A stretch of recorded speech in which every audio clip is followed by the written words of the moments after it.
quelque temps fait un petit tour de France autour de la sécurité. Il s'appelle Antoine Léaumont, député de l'Essonne.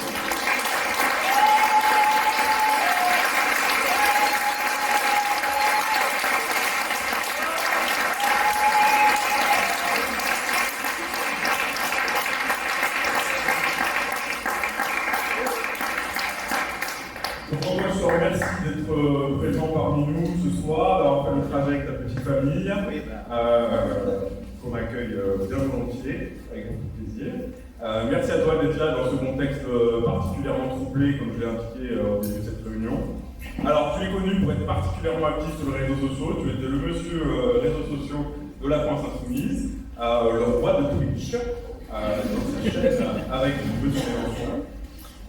Très actif aussi pour réhabiliter la mémoire des révolutionnaires de 1793, notamment de Maximilien Robespierre, réhabiliter le drapeau tricolore, ne pas le laisser à la droite et à l'extrême droite, retrouver le sens de ce symbole révolutionnaire. Et voilà un des sujets que tu vas certainement aborder ce soir. Merci encore.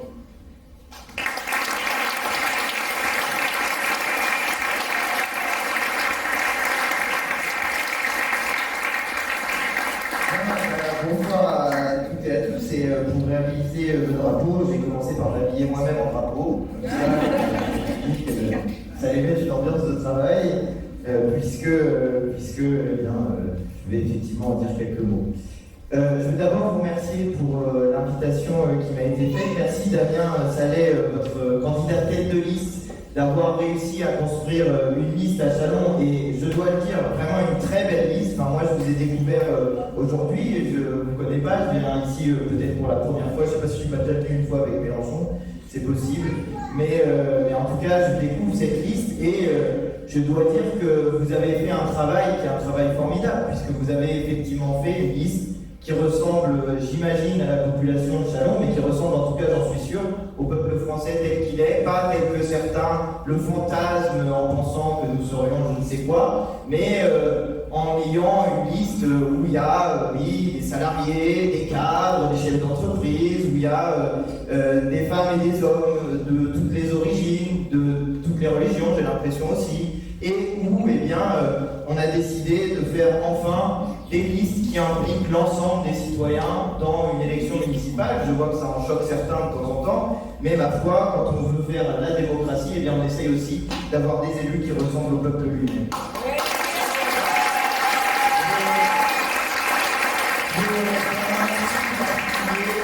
Ce soir, d'abord aux camarades qui permettent qu'on se réunisse, qui ont installé les chaises, qui font la captation vidéo, mais un merci tout particulier au service d'ordre.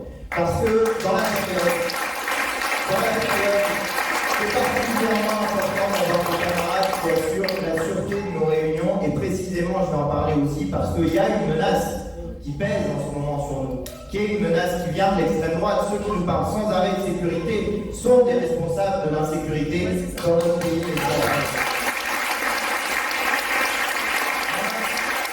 J'ai décidé de faire cette conférence de la sécurité parce que justement je ne voulais pas qu'on laisse ce thème-là à la droite et à l'extrême droite, parce que sur ce thème comme sur les autres, ils racontent n'importe quoi. Et je vais vous en parler dans un instant, et je vais vous prouver qu'ils racontent n'importe quoi et qu'on est meilleurs qu'eux comme sur tous les autres sujets. Mais je ne peux pas commencer cette réunion publique sans dire un mot sur ce qui s'est passé cette semaine. Et je pense que c'est aussi quelque chose dont vous avez besoin, vous, qu'on en parle un petit peu. Cette semaine, un militant nationaliste Quentin de Ranc est mort parce qu'il a subi des coups et a été frappé au sol par vraisemblablement des militants antifascistes. Je dis d'abord ceci, c'est que nous, militants de gauche, militants politiques, nous ne sommes pas d'accord avec le fait de frapper un homme au sol, même lorsque c'est un fasciste. Et pourquoi nous ne sommes pas d'accord avec ça? Je sais que dans d'autres périodes de l'histoire de France, je n'aurais sans doute pas dit la même chose. Et je pense que si nous avions été à la place des Manoukians, par exemple, en 1944, sans doute que nous aurions eu un comportement différent. Mais nous devons, comme militants humanistes, d'être au-dessus de ce qu'essayent de faire nos adversaires. Ce sont nos adversaires qui, pendant les années 30, en Espagne fasciste, disaient « abat l'intelligence, vive la mort ». Eh bien nous devons être l'inverse. Nous devons dire « vive l'intelligence, vive la vie ». Et voilà pourquoi nous ne pouvons pas être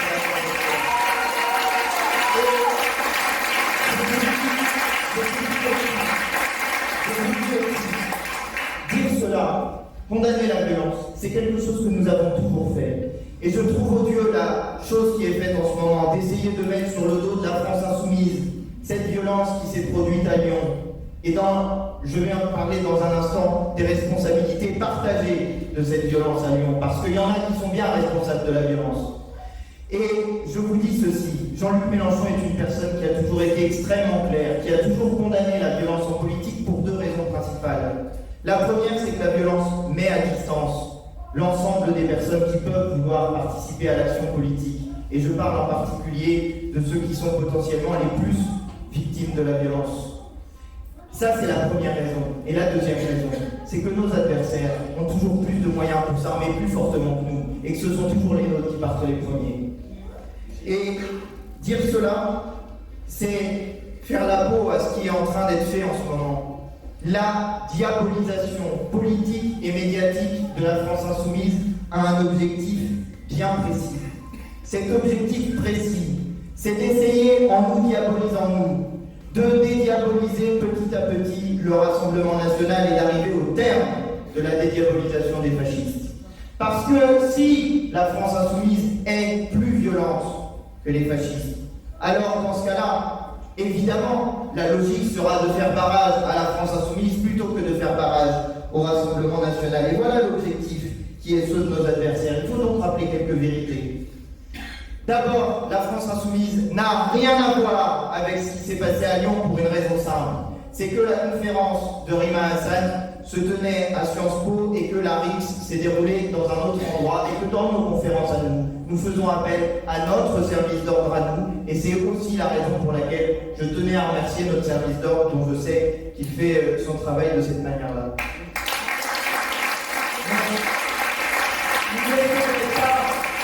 Il ne faudrait pas, comme l'ont fait les médias, oublier une partie de la réalité.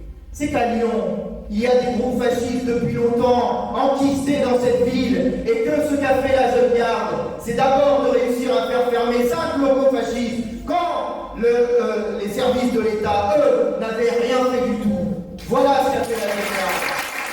Et il faut rappeler aussi que s'il n'y a pas de fascistes, eh bien il n'y a pas besoin d'antifascistes. Que c'est parce que les fascistes attaquent les personnes LGBT, les personnes en raison de leur origine, les personnes en raison de leur couleur de peau, qu'il y a eu besoin d'avoir des mécanismes d'autodéfense face à ceux qui frappent et face à ceux qui tuent. Parce qu'il faut le dire clairement, ceux qui ont tué dans les dernières années, c'est d'abord l'extrême droite. Sur 59 personnes qui ont été tuées depuis 1986 pour des raisons idéologiques, 53 d'entre elles ont été tuées par l'extrême droite en raison de leur couleur de peau, de leur origine, de leur orientation sexuelle ou de leur religion.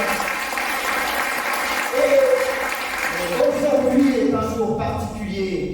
Tu l'as dit parce que c'est l'anniversaire de la mort de Manoukian. Mais ce n'est pas que l'anniversaire de la mort de Manoukian. C'est aussi l'anniversaire d'une des personnes de la mort, d'une des personnes qui précisément a été tuée par l'extrême droite depuis 1986.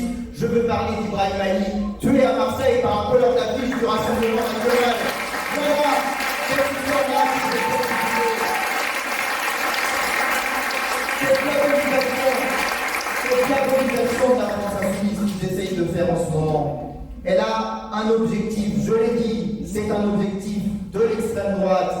d'essayer de constituer, comme l'a demandé d'ailleurs le président du Rassemblement national, Jordan Bardella, un cordon sanitaire autour de la France insoumise pour nous exclure de l'arc républicain.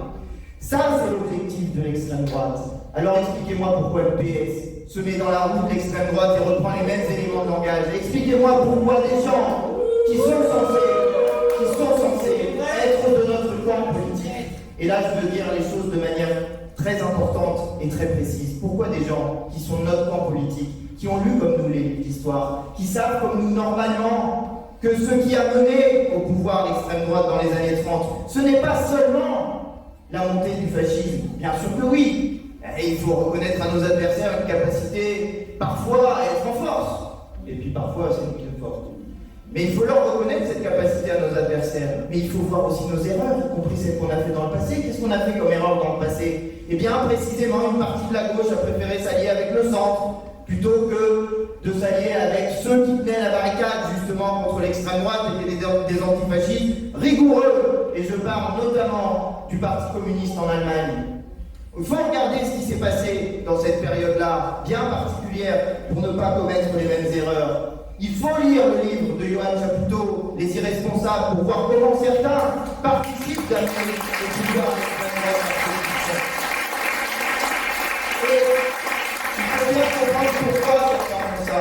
Et il faut bien comprendre pourquoi certains font ça. Certains font ça dans notre camp politique, parce que je continue à considérer qu'ils font partie de notre camp politique.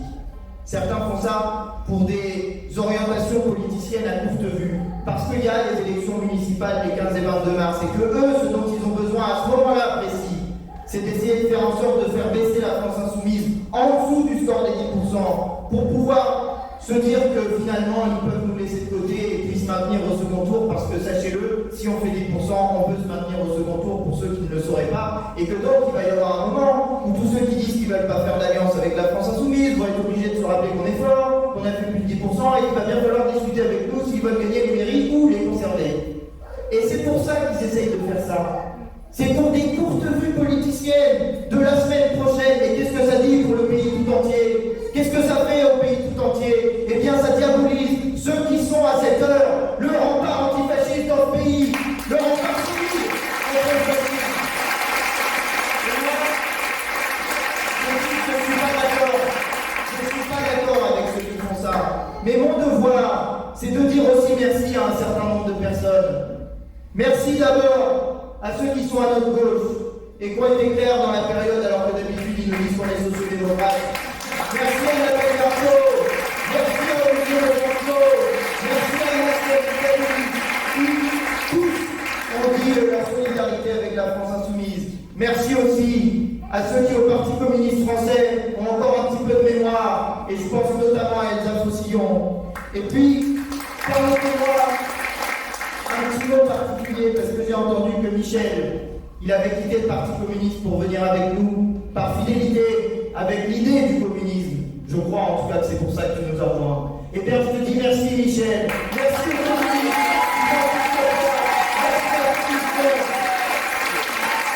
merci à Sandrine Rousseau, à Christine Arrivide de Reproche Weber, merci à Ségolène Royal, elle vient du PS, mais elle a tenu bon, elle a dit ce qu'il fallait. Et puis je vais le dire aussi, il y a des gens de droite qui sont plus antifascistes que des gens du PS en ce moment.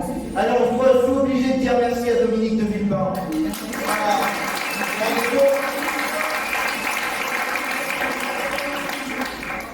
Il va falloir que tous ces gens comprennent, pas ceux à qui je viens de dire merci, tous les autres, qu'il n'y a pas trois possibilités. Il y en a deux.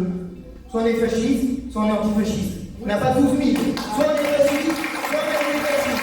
Et bien nous sommes des antifascistes, et nous avons sorti parce que c'est aussi l'identité nationale de la France de cette construit face au fascisme dans la Seconde Guerre mondiale. Et sinon, on ne fêterait pas la défaite des nazis tous les 8 mai, même si le 8 mai est une date bien compliquée, notamment quand on pense à ce qui s'est passé en Algérie. Et je suis très d'accord avec le fait d'enseigner la mémoire de l'histoire coloniale, parce que le 8 mai est une date de victoire contre les nazis, mais en même temps une date de bombardement de la France en Algérie, et c'est une honte pour nous.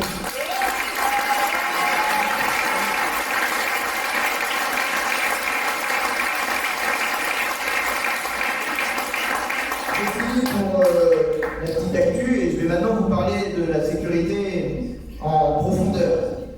D'abord, vous dire que moi, si j'ai décidé de faire ce tour de France de la sécurité, c'est parce que j'ai bien compris que, précisément, l'insécurité était l'outil dont on se servait pour faire peur.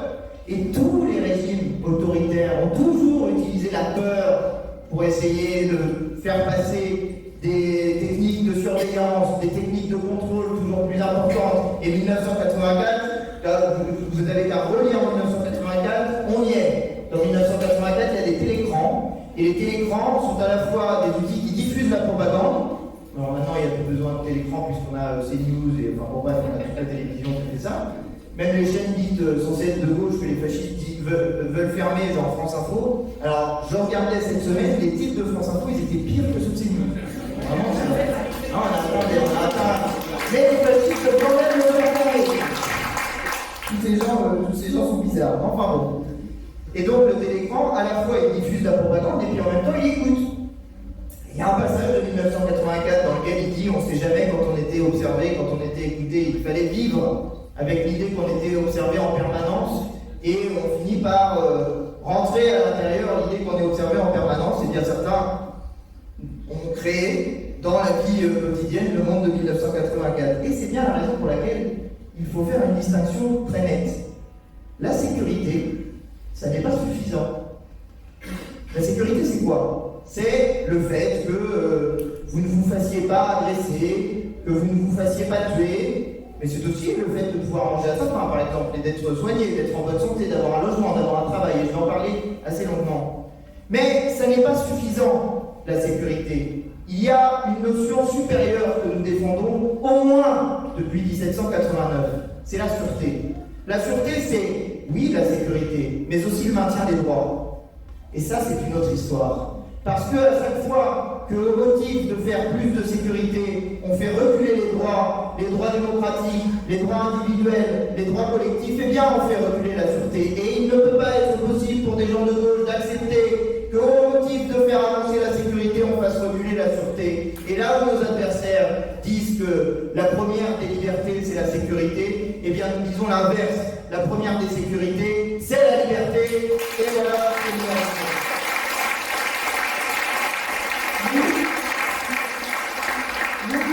Nous défendons les articles de la Déclaration des droits de l'homme et du citoyen. Article 9. Tout homme étant présumé innocent jusqu'à ce qu'il ait été déclaré coupable, s'il est jugé indispensable de l'arrêter, toute rigueur qui ne serait pas nécessaire pour s'assurer de sa personne doit être sévèrement réprimée par la loi. Cet article, par exemple, interdit les violences policières. Alors comment ça se fait qu'il y a des violences policières dans notre pays si c'est interdit par nos textes constitutionnels? Article 12. La garantie des droits de l'homme et du citoyen nécessite une force publique. Vous avez entendu? La garantie des droits de l'homme et du citoyen nécessite une force publique. Donc la police est là pour garantir les droits de l'homme et du citoyen, pas pour s'en prendre aux droits de l'homme et du citoyen, car c'est parfois le cas, et je vais en parler un petit peu en détail. Mais voilà pourquoi la notion de sûreté est bien plus importante que la seule notion de sécurité. Moi, d'abord, je me suis dit, qu'est-ce que raconte la droite et l'extrême droite? Ils disent que l'insécurité augmente. Alors j'ai vu qu'à Chalon, apparemment, l'insécurité augmentait de fait. Mais dans le pays, c'est pas tout à fait ça. Dans le pays, si vous allez regarder les statistiques du ministère de l'Intérieur, vous tapez SSMSI, Service statistique du ministère de l'Intérieur, tous les mois, ils vous donnent les statistiques des dépôts de plainte dans notre pays. Qu'est-ce qu'on constate? Est-ce que l'insécurité augmente? Bon. Globalement, si je vous posais la question, là comme ça, vous auriez l'impression, je pense, un peu spontanément, qu'il y a une augmentation des homicides, une augmentation des violences, une augmentation de l'insécurité globalement dans notre pays. Enfin, j'en sais rien. On n'arrête pas de nous dire que la société s'en sauvage, donc c'est bien qu'il doit se produire quelque chose, non? Eh ben non, la société ne s'en sauvage pas, c'est un mensonge.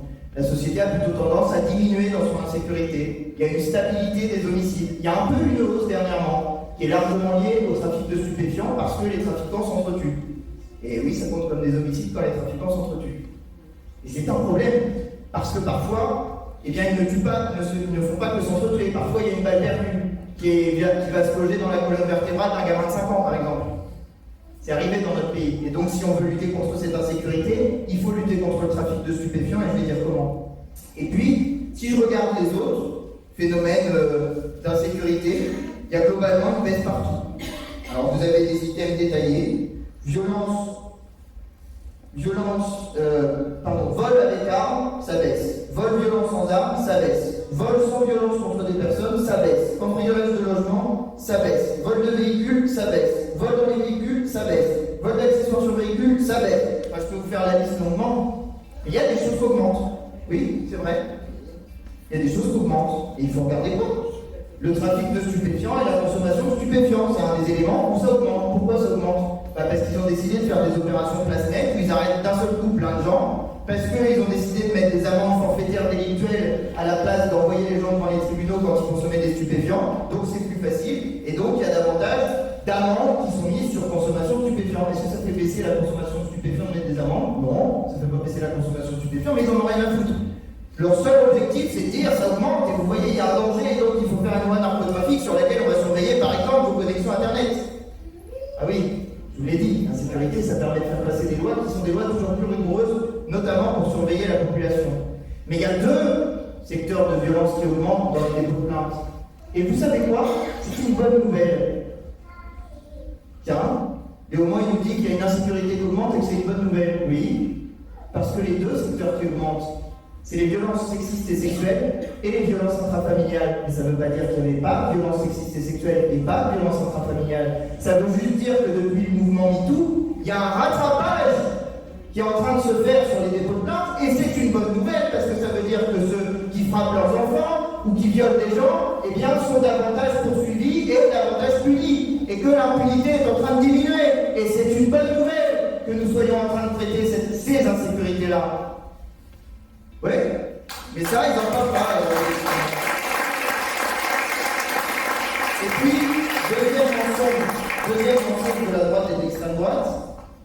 J'essaie de savoir combien de temps ça fait que je parle, mais j'y deuxième mensonge de la droite et de l'extrême droite. Quelle est la grande cause de l'insécurité? Les riches. Ah. Moi, je suis d'accord avec toi. Il a dit les riches. L'immigration. Et voilà. Alors, on va faire un test déjà pour commencer, parce que moi, je commence toujours par là. Qui, dans la salle, a au moins un ancêtre, grand-père, grand-mère, arrière-grand-père, arrière-grand-mère, père-mère, ce que vous voulez, qui était belge, italien, portugais, algérien, ce que vous voulez, allez-y, levez la main. Voilà. Donc, si on supprime l'immigration, on va supprimer l'intégralité de la salle, ce qui va être un problème assez rapidement pour tenir des réunions publiques, vu que moi-même, je ne serai pas là. Et que, bon, il y aurait quoi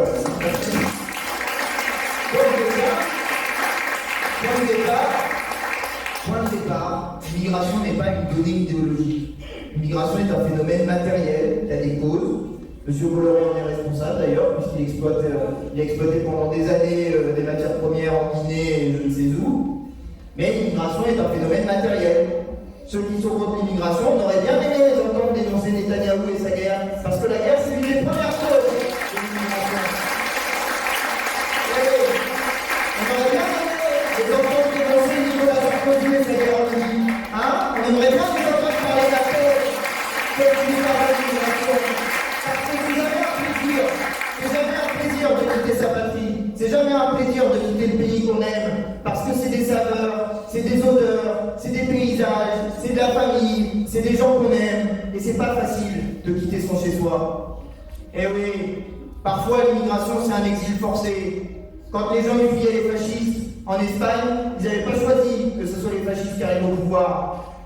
Et d'accord, il faut parler de la guerre quand on parle de l'immigration. Ensuite, il faut parler de l'exploitation économique et du capitalisme. Alors oui, je comprends que M. Bolloré préfère faire une chaîne de télé pour se plaindre de l'immigration plutôt que pour se plaindre de sa propre responsabilité de personne qui a exploité des ressources dans les pays d'Afrique. Et puis, il y a une troisième cause, le changement climatique.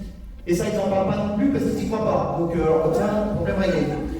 Mais, moi, je vais vous dire des choses très précises. C'est que il y a 0,3% d'étrangers en prison, sur ceux qui sont présents sur le territoire de la République française. Ça veut dire que 99,7% des étrangers dans notre pays ne sont pas en prison et mènent une vie aussi normale que possible, en essayant d'avoir un travail, en ayant parfois une famille, en ayant des amis, des amours, des emmerdes, comme disait Charles Aznavour, qui était lui-même un immigré. Bref, les étrangers et les immigrés sont des êtres humains comme les autres et n'ont pas l'air de rentrer dans la guerre.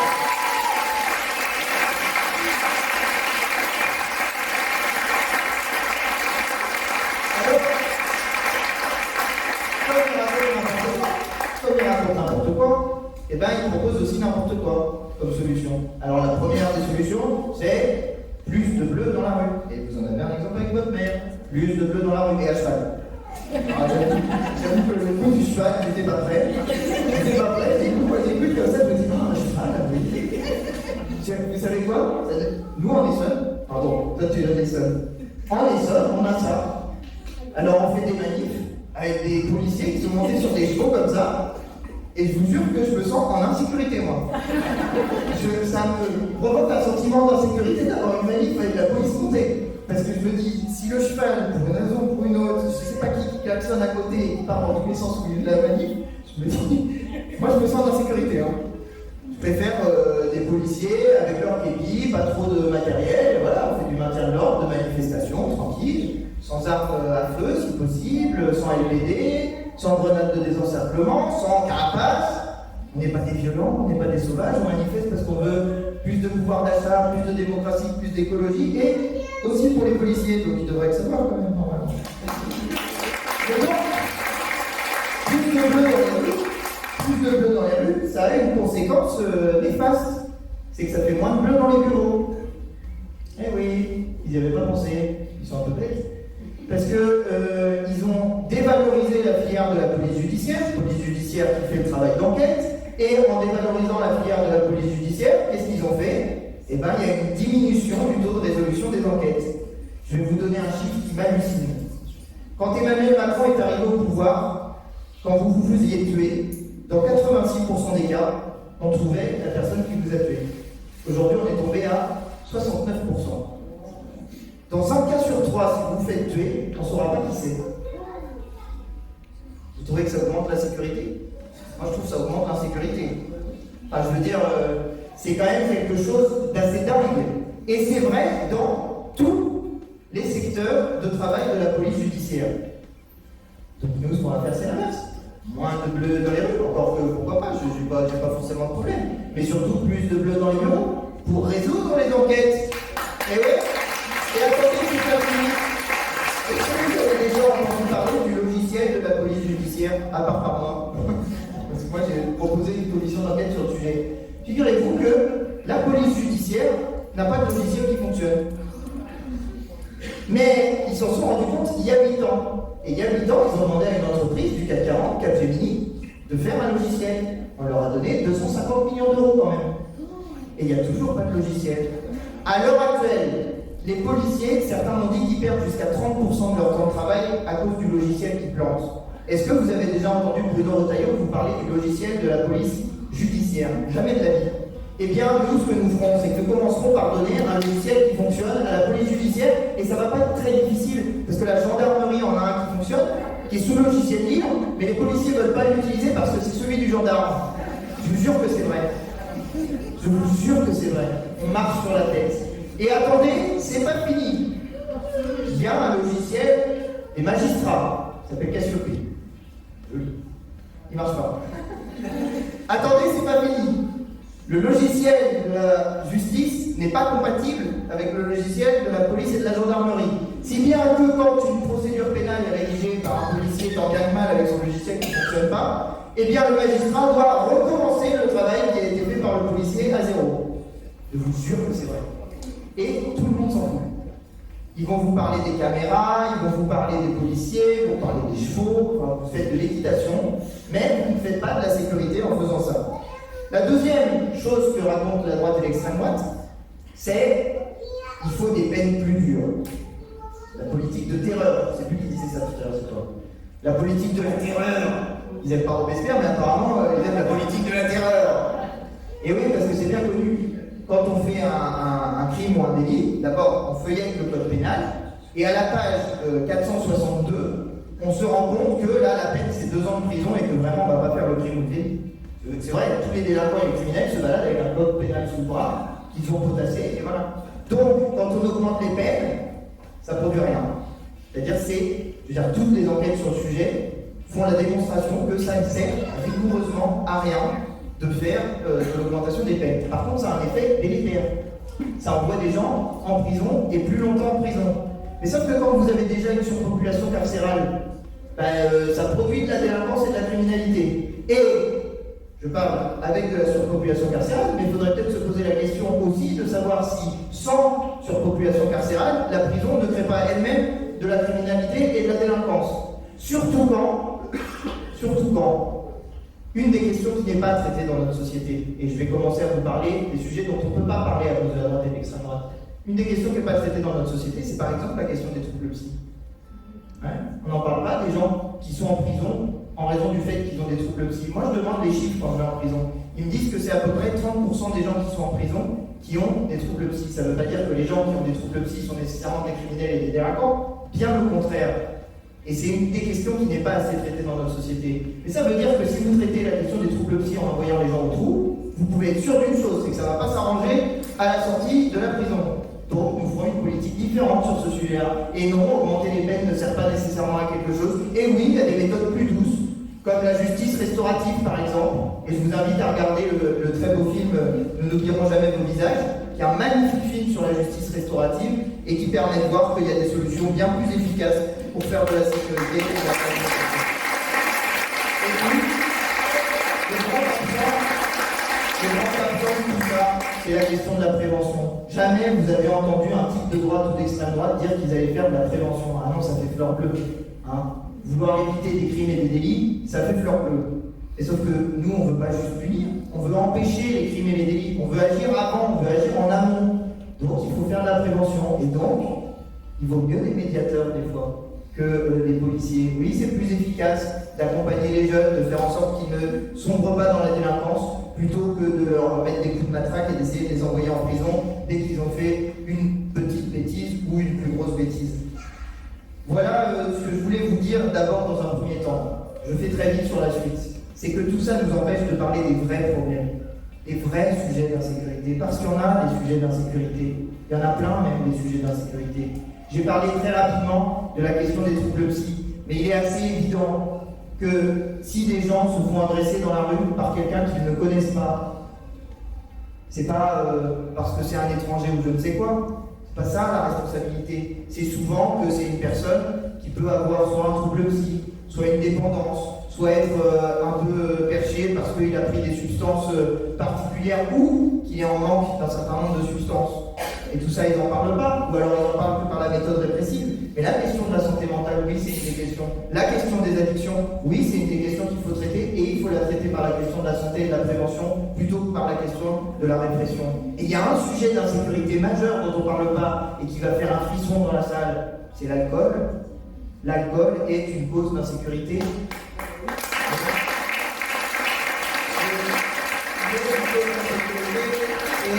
Je préfère parler de l'alcool parce qu'il y a 90% de la population qui a déjà consommé de l'alcool. Donc c'est facile. Tout le monde, ou presque, a déjà consommé un peu d'alcool. Peut-être qu'ils n'en parlent pas parce que dans certaines religions c'est interdit d'ailleurs. Peut-être que c'est pour ça qu'ils ne veulent pas en parler. Mais en tout cas, eh bien sachez que dans 30 à 40% des cas dans les violences intrafamiliales, l'alcool est en cause. Alors il y a peut-être aussi une question de diminution de notre consommation collective d'alcool à faire pour faire en sorte que au moins les gens soient conscients du fait que c'est une cause d'insécurité. Et c'est une cause d'insécurité en plus pour les gens qui en boivent eux-mêmes, puisque ça tue 40 000 personnes par an et qu'en plus c'est genré. Ça tue 30 000 hommes contre 10 000 femmes. Là, il y a une cause d'insécurité. Vous en voulez une autre, le tabac. Ça tue 70 000 personnes par an. Voilà une cause majeure d'insécurité pour celles et ceux qui fument. Et moi, j'ai arrêté il y a 2 ans, bravo. Mais tous ces sujets-là, on ne peut jamais en parler. Pareil, j'ai parlé des violences sexistes et sexuelles, j'ai parlé des violences intrafamiliales. Est-ce qu'on pourra un jour parler de la pédocriminalité dans ce pays? Est-ce qu'on peut ou pas parler des 160 000 enfants qui chaque année se font agresser? Est-ce qu'on peut ou pas faire une commission d'enquête sur l'affaire Epstein pour faire la lumière? Est-ce qu'on peut participer à cette commission d'enquête? Oui ou non? Est-ce qu'on peut faire ça dans le pays?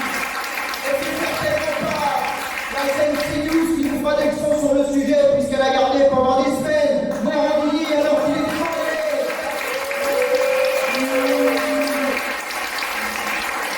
Et puis, j'en terminerai par là. Normalement, je fais un peu... Je parle pas d'actualité, je parle que de sécurité, mais là je voulais vous parler de l'antifascisme. Je vais passer sur les questions de santé, les questions d'accidents du travail, les questions de logement et les questions d'emploi, mais ce sont des sources d'insécurité pour ceux qui les vivent. Rappelez-vous quand même qu'il y a 800 personnes qui meurent chaque année au travail. 800 personnes qui meurent au travail, ça fait beaucoup de monde. Mais je veux parler de deux insécurités dont on ne parlera jamais à droite et à l'extrême droite pour la raison qu'en partie, ils en sont responsables. Le racisme est une insécurité fondamentale dans notre pays. Le racisme est d'abord une violence psychologique pour ceux qui le subissent, parce qu'on leur envoie sans cesse l'image qu'ils ne font pas totalement partie de la nation. On leur fait en permanence un déni de francité qui fait qu'au final, des gens peuvent se dire « Ah, c'est peut-être moi qui suis responsable de quelque chose » et se mettre dans une bulle qui enferme petit à petit. Oui, c'est d'abord une cause d'insécurité psychologique. Mais le racisme, c'est aussi et surtout une cause d'insécurité sociale. Parce qu'on a un moindre accès au logement, parce qu'on a un moindre accès à l'emploi, parce qu'on est parfois discriminé quand on porte, par exemple, un voile sur la tête. Eh bien, nous considérons que c'est anormal. Mais le racisme, c'est aussi une cause d'insécurité physique.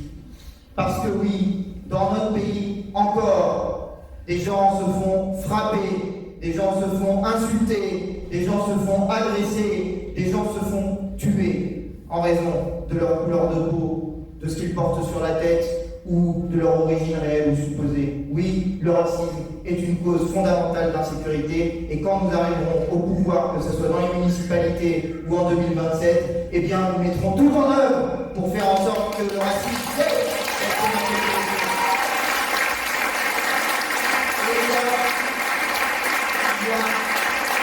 Cette dernière insécurité qui est sans doute la plus pénible de toutes et qui fait un lien avec ce que je viens de dire aussi, c'est la violence policière.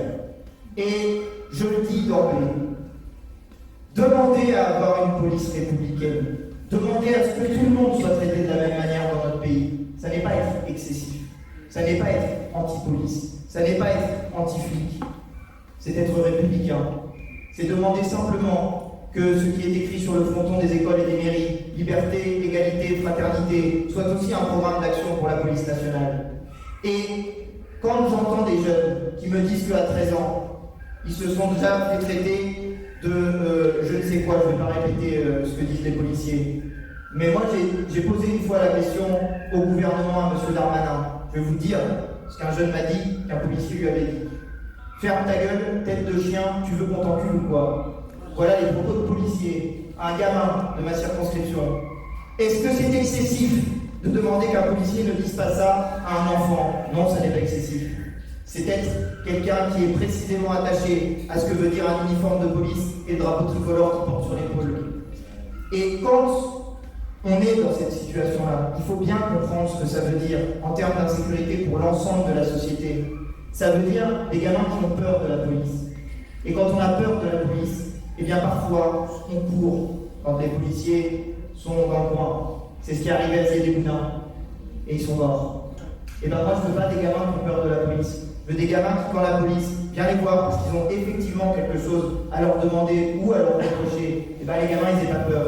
Et qu'ils s'en aillent pas en courant, qu'ils n'aient pas peur de mourir, qu'ils n'aient pas peur de se faire frapper, qu'ils n'aient pas peur qu'on leur mette le chien policier en face et qu'on le fasse aboyer, qu'ils n'aient pas peur d'aller en garde à vue pour rien, qu'ils ne soient pas obligés de faire 1 kilomètre de détour quand ils voient une voiture de police parce qu'ils pensent que ça va jouer avec tout double. Je veux pas que les mamans elles soient obligées de dire à leur gamin t'as bien pris ta carte d'identité, parce que moi ma maman elle m'a jamais dit ça. Elle m'a jamais demandé si j'avais bien pris ma carte d'identité. Pourtant je sais que dans cette salle il y a à la fois des mamans quand j'ai demandé à leur enfant s'ils avaient bien pris la carte d'identité et des petits qui ont eu leur maman, ou des grands maintenant, qui ont eu leur maman qui leur avait demandé s'ils avaient bien pris la carte d'identité. C'est tout ça qu'il faut traiter dans notre pays. Et c'est pas excessif de demander ça. C'est normal en fait. C'est juste la République. Quand on demande que ce soit l'égalité entre les citoyens, qu'il n'y ait pas une insécurité spécifique qui s'applique à des gens en raison de leur couleur de peau, du quartier dans lequel ils habitent, de leur religion réelle ou supposée, eh bien ça s'appelle la République, l'égalité entre les citoyens. Les hommes naissent et demeurent libres et égaux entre eux, en droit. Les hommes naissent et demeurent libres et égaux en droit. Les distinctions sociales ne peuvent être fondées que sur l'utilité commune. Voilà l'article 1er de la Déclaration des droits de l'homme et du citoyen. Et nous en faisons là encore un programme d'action.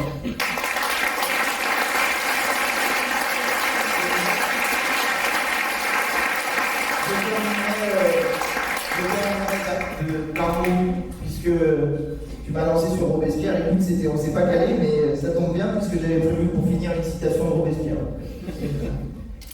Je vous dis simplement un mot sur Robespierre. Il n'est pas le monstre qui a été décrit dans ce qu'on a appris, nous, de l'histoire. Si vous voulez vous en convaincre, j'en dirai pas plus long sur le sujet, mais je vous invite à lire le livre de Jean-Clément Martin, qui s'appelle Robespierre, la fabrication d'un monstre, et qui montre comment Robespierre a été diabolisé par ceux qui l'ont tué. Imaginez que il tue une centaine de cadres de la France Insoumise, tous nos députés, plus, on va dire, une partie de ceux qui travaillent au siège et qui permettent de faire tourner le mouvement, et puis des cadres locaux, paf, tous d'un coup. Alors, si jamais il n'y avait plus personne pour nous défendre, on serait antisémites, islamo-gauchistes, responsables de la violence, les nouveaux fascistes, et il n'y aurait plus personne pour nous défendre. Enfin, peut-être que si, maintenant. Mais en tout cas, à l'époque de Robespierre, ils ont tué tout le monde et il n'y avait plus personne pour les défendre.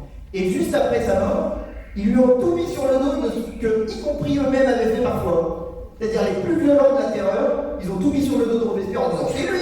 Il faisait il faisait des attachements en peau humaine. Et ils l'ont accusé de boire du sang, d'avoir les yeux injectés de sang. Bref, je ne vais pas sur les détails. Et Robespierre était quelqu'un qui se battait pour les droits du peuple, pour les droits des pauvres. Et c'est ça aussi qu'il ne supportait pas. Et c'est ça aussi qu'il ne supporte pas chez nous. Qu'on se batte pour ceux qui sont dans le besoin, qu'on se batte pour les opprimés, qu'on se batte pour ceux qui n'ont personne d'autre que nous, parfois, pour porter leur parole. Moi, vous savez, ma fierté la plus grande, c'est quand il y a des personnes qui viennent me voir et qui me disent quand vous parlez, c'est comme si c'était moi qui parlais dans l'Assemblée nationale et moi j'arrive pas à le dire aussi bien que vous. Alors là, ça me fait vraiment très plaisir. Mais vous savez quoi? Moi, ce qui me fait encore plus plaisir, c'est quand il y a des personnes qui n'ont même pas le droit de vote qui viennent me voir parce qu'elles sont étrangères dans notre pays et qu'elles me disent merci monsieur Léaumont, parce qu'avec vous au moins on se sent comme des êtres humains et on se sent représentés dans l'Assemblée nationale. Et ben moi, c'est pas un motif de honte que des étrangers me disent que je les représente bien à l'Assemblée nationale. C'est un motif de fierté parce que ça veut dire que je représente aussi bien des Françaises et des Français que des gens qui n'ont pas encore peut-être la nationalité française. Et ça, c'est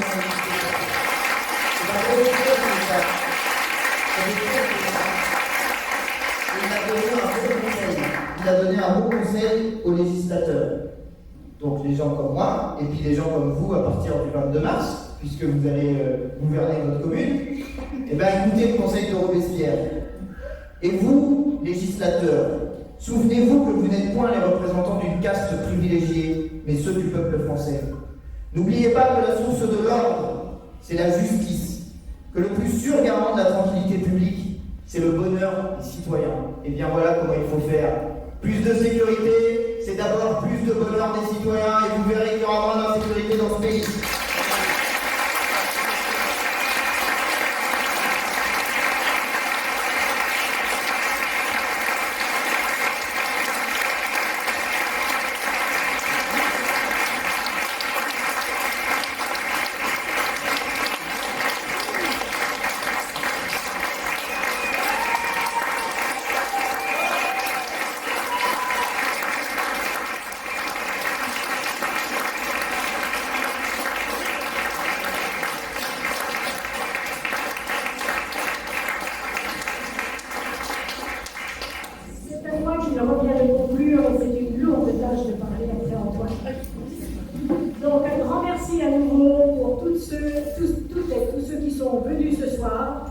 de Châlons, mais aussi d'ailleurs. J'ai vu des gens de tout le département, du Creusot, de Montsoleil, je voudrais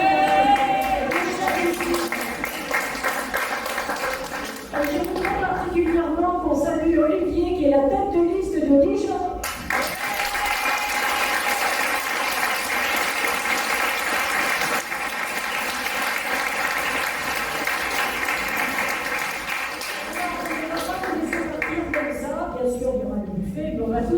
Vous demander de partir avec une feuille de route, parce qu'on ne va pas vous laisser comme ça. Donc vous avez une tâche. Dans les 3 semaines à venir, il nous reste 3 semaines à peine, parce que vous savez que le samedi 14 mars, interdiction de faire campagne. Donc ça s'arrête le vendredi 13 à midi. Donc dans les 3 semaines qui viennent, vous allez maintenant devoir faire connaître la liste Union populaire chalonnaise. Vous la connaissez, elle est derrière moi. Vous voyez que c'est une belle liste. Elle est riche de tous ces quartiers, de toutes ces couleurs, de toutes ces diversités. Elle ressemble à cette nouvelle France France qui est brassée par les immigrations et qui fait notre fierté.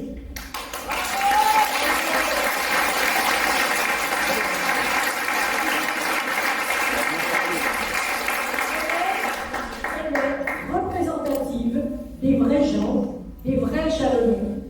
Et je vais ajouter, à la différence des deux autres, qui sont quand même bien uniformes quand on les regarde, il n'y a quand même qu'une seule couleur de peau.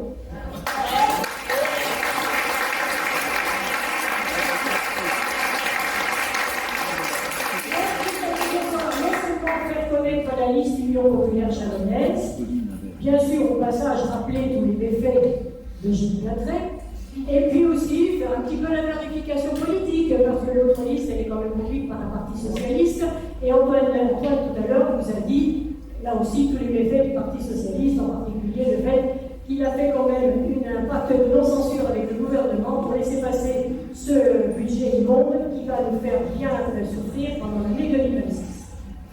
Donc voilà ce qu'il vous appartient de faire dans les 3 semaines. On a encore du travail, nous on a encore des quartiers à sillonner, on a encore des gens à voir. Vous êtes tous les bienvenus pour nous rejoindre. Et en avant pour la victoire. Nous vous donnons rendez-vous.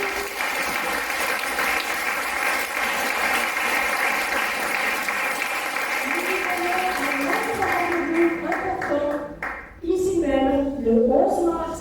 Avec un autre député tout aussi talentueux, ils sont tous talentueux. Oui. Il s'appelle Béranger Cernon.